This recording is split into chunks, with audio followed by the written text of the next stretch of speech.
नमस्कार मित्रांनो, आपण बँक निफ्टीबद्दल पाहिलं, पण आपल्या आयुष्यात फक्त बँकाच नसतात.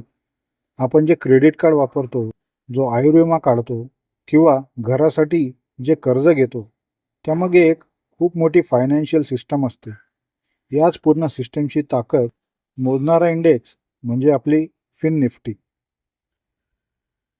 फिन निफ्टीचं अधिकृत नाव आहे निफ्टी फायनान्शियल सर्व्हिसेस इंडेक्स. यात एकूण 20 कंपन्यांचा समावेश असतो. बरेच जण याला बँक निफ्टीचा भाऊ मानतात, पण हा त्यापेक्षा थोडा वेगळा आणि जास्त स्मार्ट आहे. कारण यात फक्त बँकाच नाहीत, तर फायनान्स क्षेत्रातील इतर दिग्गज सुद्धा आहेत. या 20 कंपन्यांमध्ये काय काय असतं? साधारण 60 ते 70% वाटा बँकांचा असतो, पण उरलेला भाग खूप महत्त्वाचा आहे. यात बजाज फायनान्स सारख्या NBFC म्हणजेच non banking financial companies, HDFC life सारख्या विमा कंपन्या आणि SBI कार्ड सारख्या क्रेडिट कार्ड कंपन्या असतात.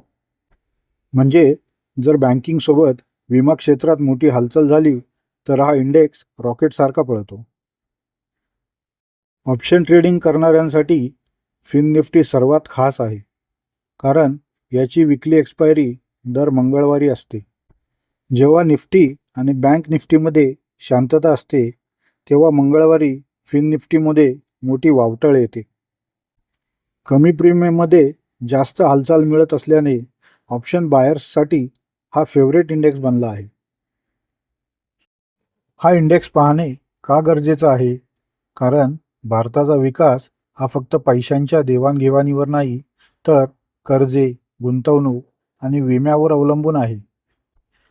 फिन निफ्टी आपल्याला सांगतो की देशातील लोकांची खर्च करण्याची आणि गुंतवणूक करण्याची क्षमता किती वाढत आहे.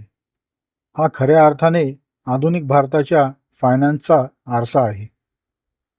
तर मित्रांनो, मंगळवारचा राजा असलेल्या फिन निफ्टीचा हा भाग तुम्हाला कसा वाटला?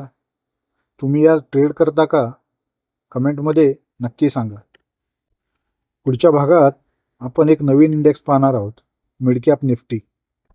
शेअर मार्केटच्या अशा डिटेल्स माहितीसाठी श्रीमंतीच्या कोड चॅनलला आत्ताच लाईक, शेअर आणि सबस्क्राईब करा.